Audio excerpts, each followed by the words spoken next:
Presidente da República José Ramos Horta, segunda dadarsang Loron Sanulu resensia fulang Febrero iha Palácio Presidencial simu carta credencial husi embaixador naun residência husi nasaun Sanulu resing ida.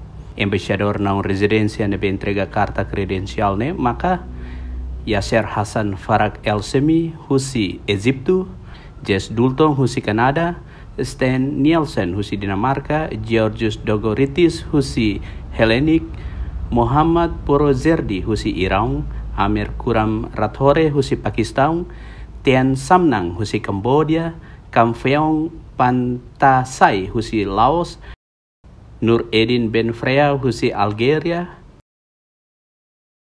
Medzane Kagelo Legoro husi Afrika Sul, no Daniel Blockert husi Swedia.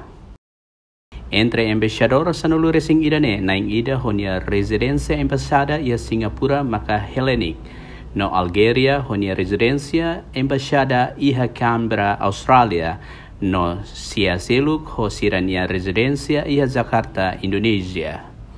No dar Estado soberano independente hameting amizade no cooperação e nível global no regional imperativo ba Timor-Leste. Estabelecimento canal diplomático fuonsira lo que dalang atu hasai kolaboração política, economia social no cultural ba benefício ba malu nação hutu-hutu nebe envolve.